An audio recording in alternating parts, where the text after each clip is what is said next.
What is going on, guys? Hope you guys are having a good day or night whenever you're watching this. Going to be talking today about the credit cards I have, kind of how I churn them, and some cards that I'm considering getting, or I'm considering getting one of them. Before I get started, traditional disclaimer that none of this is financial, legal, or tax advice. I'm not a licensed professional, so take everything I say with a grain of salt. Do your own research, consult a professional, but let's get started. So I currently have 5 credit cards, 2 from Capital One and 3 from Citi. So I'm going to give an overview of each card, the perks, the fees, etc. And then going to talk about what I use each card for. I'll also mention the sign-on fees I got, and I'm also at the end going to talk about 2 cards that I'm considering, and I think I have an idea of which one I want to go for, but yeah. So first card, Capital One Quicksilver. So this is a Visa. It is a 0 annual fee card. It gives 1.5% cash back on any purchase, no matter what. There's also no foreign transaction fees, which is nice. It does have a sign-on bonus, I think, but I actually got upgraded from a student card that I had into this card, so I did not get the sign-on bonus. But ordinarily, one comes with the card. I think it's $200 right now. And I do have a credit limit of $5,500 on this card. Doesn't really, impact me talking about the cards, but I figured I would just share the credit limit, because I do think it's interesting, kind of the differences between some of the cards. So then I have the MasterCard Capital One Saver One card. This is also a 0 annual fee card. You will notice a trend in my current credit cards. On this one, for some reason, they gave me a very low credit limit, and I've requested increases. I've even talked to them, and they're like, we can only keep stepping you up $100 at a time, and it's ridiculous because this is the one card where I actually probably come close to the limit when I'm booking tickets, and I'm eating out and that type of stuff, especially on vacations, or because a lot of the time I'll be the person that puts my card down at dinner if I'm out with friends, and then I'll just Venmo request people, but that means that I have huge bills hitting my card, which I'm fine with. I get the cash back for it, but it makes me bumping up against the limit sometimes, which is kind of annoying. You have to make payments early to get more credit available. It's a whole annoyance for no reason. And I have very good credit. If you guys haven't seen my my credit score video, I shared my credit scores, but this one also has a sign-on bonus. It's $200 right now. I think I got something around that. Maybe I got $250 at the time, but this was I think the first card I got after my student card, and of course my student card got upgraded into the Quicksilver card, but this is the first full-fledged card I applied for and got a sign-on bonus for and all that. So it gives 3% cash back on dining, grocery, and some entertainment. So some streaming stuff, sometimes movie tickets, concert tickets a lot of the time. Sometimes you can even get a boosted percent back on the entertainment. I don't fully understand it. Some events are 8% cash back. Haven't been able to figure that out, but it also gives 5% back on hotels and rental cars booked through the Capital One travel portal. I'll get into that later, but I don't really use that feature of this card, but I'll get into that. And then I have the Citi Double Cash card. This is a MasterCard from Citibank. This is a very basic card, but a very good card in my opinion. 2% back on everything. The only other card that I know that does this is the Fidelity Visa. I think is 2% back on everything, but that is a much lesser known card. And the reward structure is a little different because it goes into your Fidelity investment account, but also a 0 annual fee card.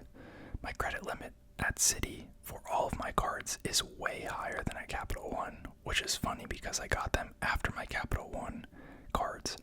So you would think they would want to give me less credit because I already have some, but nope. So my credit limit for this card is $8,900. My sign-on bonus, right now it's $200.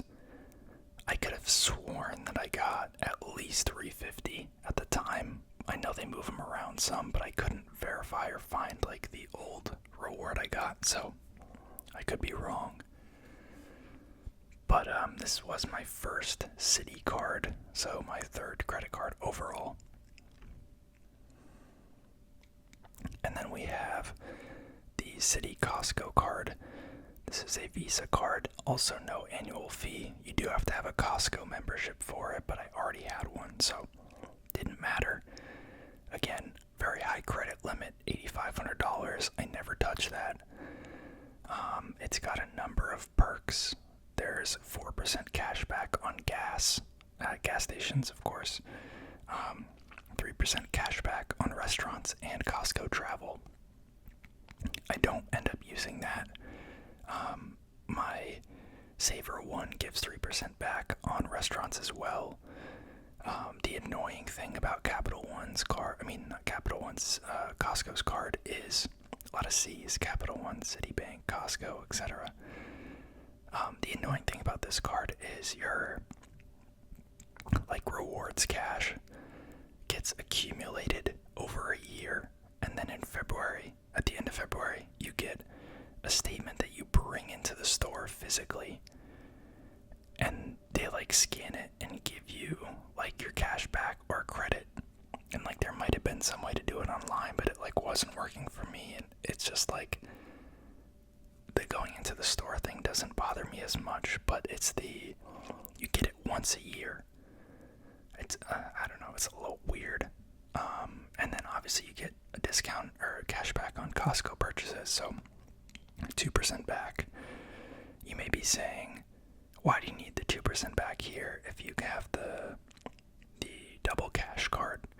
Well, that is because Costco does not take MasterCard, so I can't even use that card there, but this is a Visa.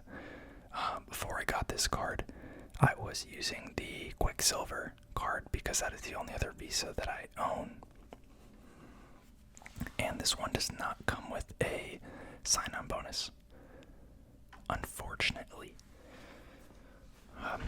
Then we have the Citi Custom Cash card. This is a MasterCard.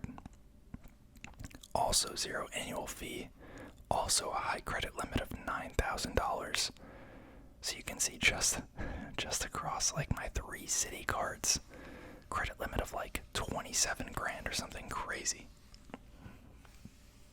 But this card is 5% cash back, but only on your highest spending category, and it's actually capped at $500, which is a little annoying, but I'll get into what I use this one for. I do think it's a little annoying to use. I tend to hate the cards that have the 5% categories. Discover does that a lot. I think Chase might have some cards like that. I could be wrong, like Freedom Flex or something like that. Can't remember. But the Discover cards I know do that, where each quarter you'll have 5% cash back on something different. It's such a stupid concept in my opinion, but yeah. This one also had a sign-on bonus. It is $200. I believe that's what I got when I signed up. But this was the second most recent card that I got. Before this one, or the most recent card was the Costco one, but this was the one before that. My 4th card. So, these are the 5 cards. This is how I use them. So the Quicksilver one, honestly, don't really use that card anymore. Occasionally they'll have on the Capital One site, you can look up the individual merchants, and you can get higher cash back through Capital One's portal. Nike's basically always on there, Apple's always on there, so you can get like 3 or 4% on those. And there's like 100 others, like most major retailers actually, but on most of them it's like anywhere from 2 to 5%.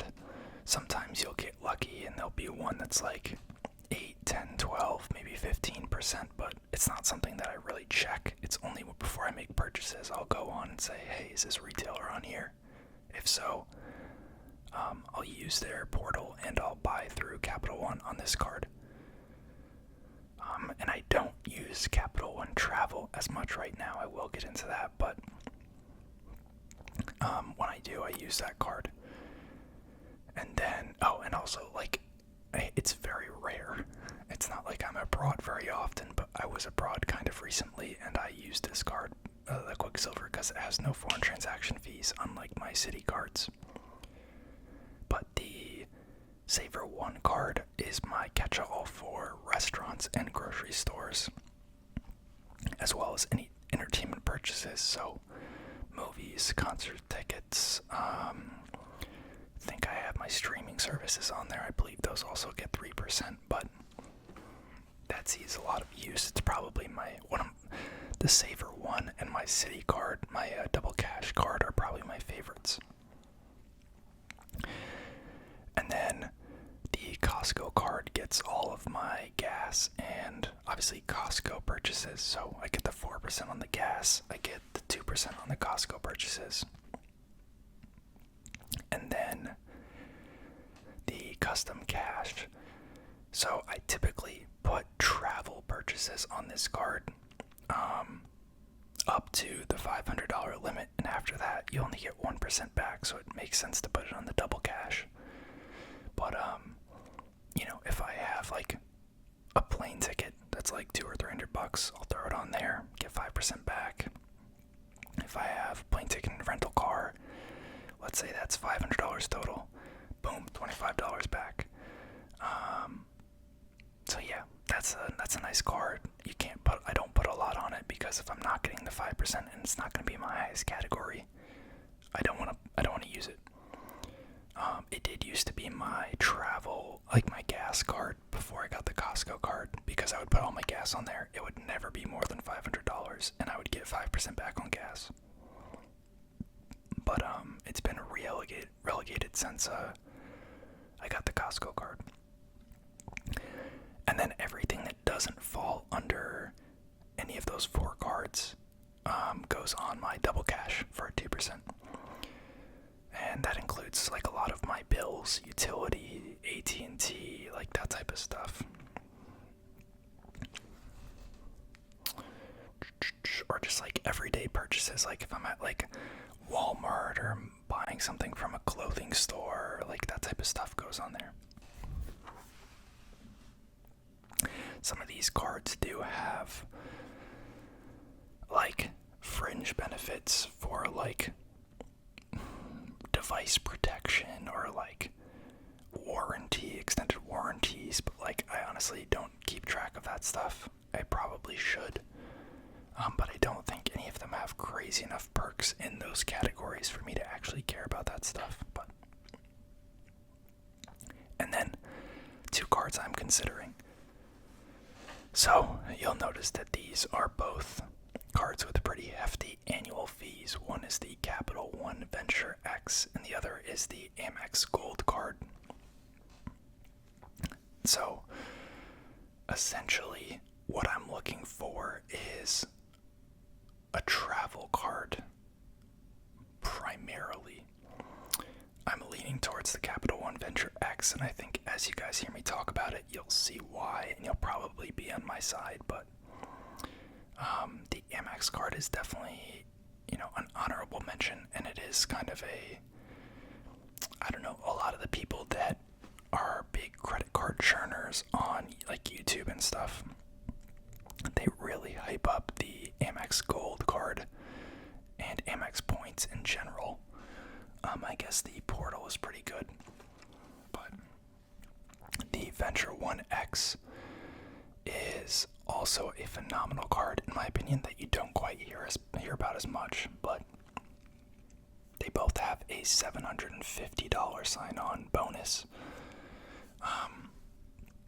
The Capital One Venture X has a higher annual fee, but, big but, it comes with a ton of travel credits that if you use them, negate the fee. So, if you take a look at the benefits for these cards, I think the Amex Gold would be a stronger contender if I didn't already have the Saver 1, because I feel like 4% back on restaurants and grocery is better than most credit cards offer. Obviously it beats mine by 1%, but I don't really spend enough on groceries and restaurants for that 1% to amount to a $250 annual fee. And the 3% back on flights, well, it would be nice. I don't typically buy expensive enough flights to surpass the $500 cap on my City Custom Cash, so that's not really useful. And then, people's favorite things to mention is, oh, well, you actually get $10 a month in Uber credits and $10 a month in dining credits, totaling $240 a year for, essentially the annual fee. But I don't really use Uber frequently enough to care about the Uber credits.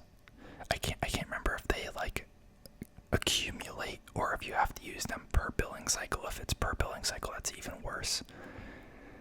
But the dining credit, it's very, very specific, companies. You can use it on Grubhub, which is probably the easiest one to use, but after that, Cheesecake Factory, I don't even think I've been there before. Wine.com, I've never ordered alcohol online. Shake Shack, they're good, but I don't have it near me anymore. And there was one or two other places that I had never even freaking heard of that I didn't even put on here. But people like to point those out as oh, they defray the cost of the annual fee, and it's not really. And so basically you'd only be getting this card for the 1% back on restaurants and grocery, maybe the occasional benefit on the flights, maybe the Uber credit benefit. But, it is the more status symbol-y card, but I don't really care about that as much.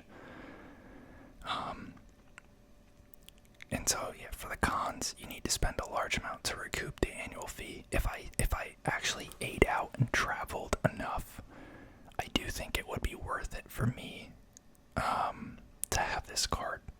In terms of the amount I spent on restaurants and grocery would probably make it enough where that 1% could maybe cover the 1% combined with the flights, combined with the every once in a while Uber credit would be enough to surpass the annual fee. But other than that, I think the Uber and dining credits are super hard to use, and I probably wouldn't use them that frequently, and the marginal benefit on the restaurants and grocery over my Saver 1 is just not worth it. And for the same sign-on bonus, and with better travel perks, I have the Capital One Venture X over here with a $395 annual fee. But the thing is, they give you $400 per year in credits. So in theory, if you use those, it cancels out the annual fee, and it's credits that I will actually use versus the Uber and dining ones at Amex that I don't think I would. So how it works for the Venture X is you get $300 a year in travel credits that you have to use through Capital One's portal, which I will say is annoying and kind of glitchy. That is is one of the downsides and things that I'm weighing as potentially why I wouldn't get it. I've tried to use it for stuff before, and sometimes it just literally doesn't let me book something, or the prices are worse, or it doesn't have the hotels I want, and it's like, that could be annoying. And then you also get a $100 anniversary credit, which is just like $100 of cash back on your card anniversary each year. So that totals up to $400 per year in travel credits. And then from there, so I already actually have TSA PreCheck, which is good for like 5 years, I think. I do not have global entry, but if you have the Venture X, it will actually pay for that. So that could be a nice once every 5-year benefit. So that's worth about probably $20 a year maybe. And then you get 10% back on hotels and rental cars booked through Venture X. I also believe you get some experience credits, like dollars for experiences at certain hotels. You get that for free. And you also get complimentary Hertz Presidential Circle status or something like that, which is essentially like free upgrades. That stuff sounds really nice. This does go back to I don't think I'm at a point in my life where I'm actually staying in nice hotels, so there's not going to be any use of the experience credits. I don't rent cars a ton when I travel because often I'm going either to a destination, or I'm going to see family, or I'm going to a city. But the 10% would be nice. It would be nice if the hotel I want is on there. And that's on top of the travel credit. And then the 5% back on flights. I believe I could get that now with the Quicksilver or the Saver One. But again, it's on here with the travel credits. The last thing, which I think is low-key slept on, is lounge access. The Venture X comes with Priority Pass, which gives you access to like hundreds of airport lounges across the United States. Now, they're not as like prevalent as you would think. They have at least one location or partner location at most major airports in the US, but it's like, oh, you have to go to Terminal F, and there's like 6 terminals in the airport. So it's like, am I really gonna go all the way to like a different terminal just to use the lounge, even though it's free? You know, free food, free alcohol, all that stuff, comfortable chairs, like coffee, whatever. That's really cool. It's free. But, you know, am I really encountering that enough and traveling enough for that to be worth it? You know, TBD. And then the last thing is, some people have issues with the travel credits with refunds or changes to travel plans. So, because Capital One gets, you know, partnership deals and discounts with its vendors. For instance, let's say you're flying on a Delta flight and you go on to the Capital One travel portal. You buy a Delta ticket for $600 through the portal. You use $400 of your travel credit. For easier purposes, let's say you buy a $400 Delta ticket and you use your entire travel credit. $0 out of pocket. Great. Amazing. Let's say a month later, you're like, oh crap, I need to refund that flight or change that flight because, you know, something happened. There have been accounts of people on the review boards and Reddit and such talking about, well, Capital One pays a negotiated price for the ticket based on the credit. So they may have only paid Delta $270 for that ticket. And when you go to refund, they'll only give you back the portion that's been actually paid. They don't reimburse you for the extra travel travel credit like amount that they like took for their, having that relationship, if that makes sense. So you used your $400 travel credit, you refunded the flight, but they only gave you a partial travel credit reimbursement back. Let's say $270.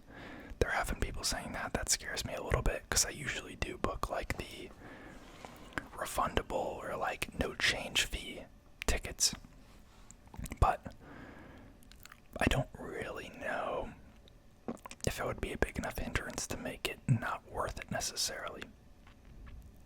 And just like the Amex, this one also comes with a $750 sign-on. But yeah, so that is my spiel on credit card churning. I have pretty much gotten one or two cards every year for the past couple of years to get to the point where I am now. I try not to have too many hard inquiries on my credit at once. I did have one related to my car purchase, and then I have, I think, 3 or 4, maybe 3, related to cards that I've gotten in the past 2 years. So after 2 years, a hard inquiry falls off your credit. So I have another one that falls off in like 4 or 5 days. So in theory, like, I could apply to this card, but I'll probably wait until I have maybe some big upcoming purchases, because to get the sign-on bonus for the Venture X, you need to spend, I think, $6,000 in 6 months, 3 months or 6 months, something like that. And whichever one it was, I can't remember. I don't really spend that much, so I think I would have trouble hitting that. The only thing I was looking at that I'll probably do again this year is I actually paid annually for my car insurance because it was significantly cheaper, and I was able to put that on a credit card, so that was a couple grand, I think. Whatever the monthly amount I shared in my spending video times 12, that was my annual insurance cost. But if I had that and my normal expenses, I could probably hit it and get the sign on, but I want to make sure I'm not in like a period where I'm not going to be spending money. But yeah, hopefully you guys enjoyed the video. If you have any feedback, let me know. Let me know what credit cards you have. Let me know what you think of mine. I think I have a relatively strategic plan here, but always room for improvement. But I'll see you all next time, and love y'all.